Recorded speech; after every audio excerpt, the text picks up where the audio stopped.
ജപ്പാന്റെ യുദ്ധകാല ആക്രമണങ്ങൾക്കെതിരെ ചൈന നടത്തിയ ചെറുത്തുനിൽപ്പിന്റെയും രണ്ടാം ലോക മഹായുദ്ധ വിജയത്തിന്റെയും 80-ാം വാർഷികത്തോടനുബന്ധിച്ച് ചൈനയിൽ വിപുലമായ ഒരു സൈനിക പരേഡ് സംഘടിപ്പിക്കുന്നു.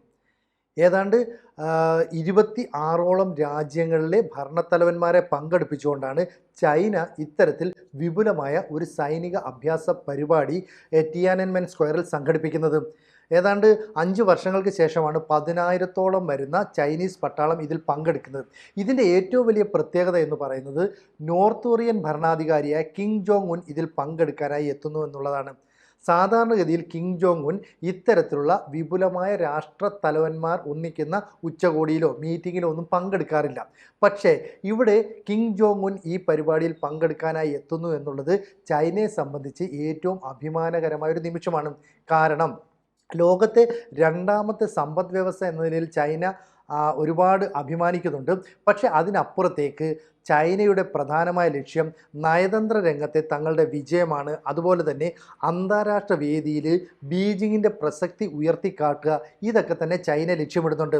എന്തായാലും ഷാങ്ഹായ് ഉച്ചകോടിയിൽ പങ്കെടുക്കാനായിട്ട് വ്ളാഡിമിർ പുടിൻ ഓഗസ്റ്റ് 31 ചൈനയിലേക്ക് എത്തുന്നു. അതിനുശേഷം ഏതാണ്ട് സെപ്റ്റംബർ 3 ഇത്തരത്തിലുള്ള ഒരു വിപുലമായ ആഘോഷ പരിപാടി സൈനിക പരേഡ് അവിടെ സംഘടിപ്പിക്കുന്നത്. ചൈനയുടെ യുദ്ധോപകരണങ്ങൾ, വ്യോമ പ്രതിരോധ സംവിധാനങ്ങൾ, ചൈനയുടെ സൈന്യത്തിൻ്റെ ശക്തി, ഏതാണ്ട് 43 വിങ്ങുകളായിട്ടുള്ള ചൈനീസ് ആർമിയുടെ മുഴുവൻ പരേഡ്, ഇതൊക്കെ തന്നെ അവിടെ സംഘടിപ്പിക്കാനാണ് നീങ്ങുന്നത്. അതായത് അമേരിക്കയ്ക്ക് നിലവിൽ ജപ്പാനുമായിട്ടും സൗത്ത് കൊറിയയുമായിട്ടും ബന്ധം ദൃഢപ്പെടുത്തിക്കൊണ്ടിരിക്കുന്നു. അതിൻ്റെ വാർത്തകൾ പുറത്തു വരുന്നു. അങ്ങനെയുള്ള സമയത്ത് റഷ്യയുമായിട്ട് നോർത്ത് കൊറിയയുമായിട്ട് ചൈനയ്ക്ക് ഊഷ്മളമായ ബന്ധമാണെന്ന് വരുത്തി തീർക്കാനുള്ള കൃത്യമായ ഒരു ശ്രമമാണ്. നമുക്കറിയാം, നോർത്ത് കൊറിയ ആയാലും ചൈന ആയാലും റഷ്യ ആയാലും അമേരിക്കയുമായിട്ട് പല കാര്യങ്ങളിലും ശത്രുതാപരമായ മനോഭാവം വെച്ചു പുലർത്തുന്നു. പക്ഷേ ഈ ത്രികക്ഷികൾ മൂന്നൂടെ ഒന്നിച്ച് നിന്നിട്ട് അമേരിക്കയ്ക്കെതിരായ ഒരു നിലപാടെടുക്കുന്ന ഇതുവരെ നമ്മൾ കണ്ടിട്ടില്ല.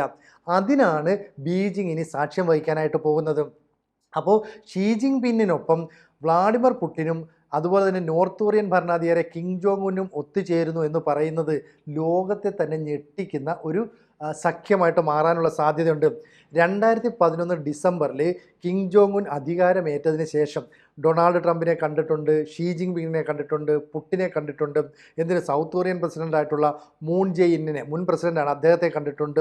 ഇതൊക്കെ മാറ്റി നിർത്തിക്കഴിഞ്ഞാൽ ഏതെങ്കിലും തരത്തിലുള്ള സമ്മേളനങ്ങളിലോ ഉച്ചകോടിയിലോ ഒന്നും തന്നെ കിം ജോങ് ഉൻ പങ്കെടുക്കാറില്ല.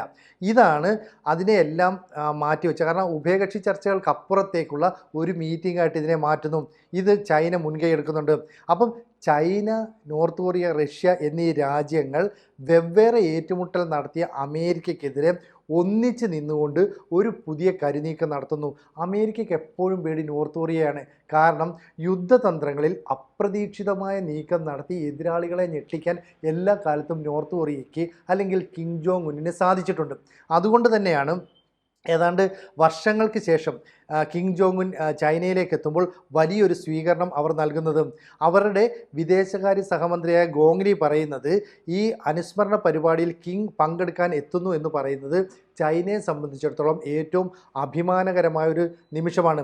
അപ്പോൾ ചൈനീസ് ആർമിയുടെ ശക്തി, ആയുധങ്ങൾ, ഇതൊക്കെ തന്നെ പ്രദർശിപ്പിക്കുന്നതിനപ്പുറത്തേക്ക് ഞങ്ങൾ എല്ലാ രാജ്യങ്ങളുമായിട്ട് കൃത്യമായ നയതന്ത്ര ബന്ധം വെച്ചു പുലർത്തുന്നു എന്ന് ലോകത്തെ അറിയിക്കാനുള്ള ഒരു ശ്രമം കൂടിയാണ്. അപ്പോൾ ചൈനീസ് സൈനിക ശക്തിയുടെ പ്രകടനം മാത്രമല്ല, നയതന്ത്ര ശേഷിയുടെയും ലോകശക്തികൾക്കിടയിലുള്ള സ്വാധീനവുമൊക്കെ ലോകത്തെ അറിയിക്കാനാണ് ടിയാനൻമെൻ സ്ക്വയറിൽ ഇത്തരത്തിലൊരു നീക്കം നടത്തുന്നത്. അപ്പം ടിയാനൻമെൻ സ്ക്വയറിലേക്ക് 10,000-ഓളം ആർമി അണിനിരക്കുന്ന ഒരു പരേഡ് സംഘടിപ്പിക്കുന്നു. ഈ പരേഡിൽ വിവിധ രാജ്യങ്ങളിലെ പ്രതിനിധികൾ പങ്കെടുക്കുമെന്ന് തന്നെ ഞാൻ നേരത്തെ പറഞ്ഞിരുന്നു. ഇതിൽ തന്നെ ഒട്ടുമിക്ക രാജ്യങ്ങളുടെയും തലവന്മാർ വരുമ്പോൾ പുടിനും ഷീ ജിങ് പിങ്ങിനും അതുപോലെ തന്നെ കിം ജോങ് ഉന്നും തല ഉയർത്തി നിൽക്കുന്നത് അവർക്ക് വലിയൊരു അഭിമാനമാണ്. അപ്പോൾ ഭൗമ രാഷ്ട്രീയ രംഗത്ത് ഒരു കാർഡ് ഇറക്കുകയാണ് ശരിക്കും പറഞ്ഞാൽ ചൈന ചെയ്യുന്നത്. കാരണം ഒക്ടോബർ അവസാനം ട്രംപ് ചൈനയിലേക്ക് വരാനായിട്ടുള്ള ചില സന്നദ്ധതയൊക്കെ പ്രകടിപ്പിച്ചു.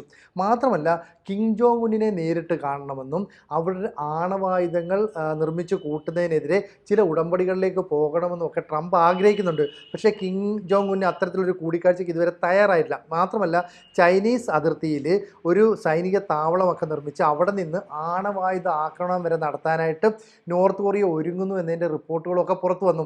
ഈ സമയത്താണ് ട്രംപിനെതിരായിട്ട് പുടിനും ഷിയും അതുപോലെ തന്നെ കിം ജോങ് ഉന്നും കൂടി ഒന്നിക്കുന്നു എന്നുള്ള വാർത്തകൾ പുറത്തേക്ക് വരുന്നത്. അത് ലോക രാജ്യങ്ങളെ മാത്രമല്ല ട്രംപിനെ അനുകൂലിക്കുന്ന മറ്റ് ചില രാജ്യങ്ങളെയും വല്ലാതെ ഭയപ്പെടുത്തുന്നുണ്ട്. അപ്പം നോർത്ത് കൊറിയ വർദ്ധിച്ച രീതിയിൽ ആയുധങ്ങൾ ശേഖരിച്ചു വെക്കുന്നതെന്ന് മാത്രമല്ല ഉക്രൈനെതിരായ യുദ്ധത്തിൽ റഷ്യയ്ക്ക് വൻതോതിൽ സൈനിക അതുപോലെ തന്നെ ആയുധ സഹായങ്ങളൊക്കെ നൽകുന്നുമുണ്ട്. ഇത് നിർത്തലാക്കണം. അപ്പോൾ ചൈനയുടെ 45 വിഭാഗത്തിൽപ്പെട്ട ആർമിയിൽപ്പെട്ടവരെല്ലാം തന്നെ ഈ സൈനിക പരേഡിൽ പങ്കെടുക്കുന്നുണ്ട്. ഈ പരേഡിൽ മറ്റ് രാജ്യങ്ങളായ Iran, Belarus, Serbia, Cuba, Indonesia, Malaysia, Pakistan, Myanmar തുടങ്ങിയ രാജ്യങ്ങളുടെ അടക്കം പ്രതിനിധികൾ എത്തിച്ചേരും. അപ്പോൾ ഇവരുടെയൊക്കെ മുമ്പിൽ വെച്ച് ഈ ടിയാനൻമെൻ സ്ക്വയറിൽ ഒരു വലിയ പരേഡ് നടത്തുക എന്ന് പറയുന്നത് ഏതാണ്ട് 5 വർഷങ്ങൾക്ക് ശേഷം ചൈന നടത്തുന്ന ഒരു പദ്ധതിയാണ്. അതുപോലെ തന്നെ ഈ കിം ജോങ് ഉൻ ഏതാണ്ട് 7 വർഷങ്ങൾക്ക് ശേഷമാണ് ചൈനയിലേക്ക് വരുന്നത്. ഇതെല്ലാം കൂടെ കൂട്ടിയിണക്കി കഴിഞ്ഞാൽ ചൈനയും ഉത്തര കൊറിയയും തമ്മിലുള്ള ബന്ധത്തിൻ്റെ ഒരു ദൃഢത നമുക്ക് മനസ്സിലാവും. ഇപ്പം നമ്മൾ കരുതിയത് എന്താ, ചൈന തന്നെ ആദ്യം ഭയപ്പെട്ടിരുന്നു നോർത്ത് കൊറിയ റഷ്യയുമായിട്ട് കൂടുതൽ സഹകരണം വെക്കുന്നതോടുകൂടി ചൈനയുമായിട്ടുള്ള ബന്ധം അകലുമെന്ന്. അങ്ങനെയല്ല.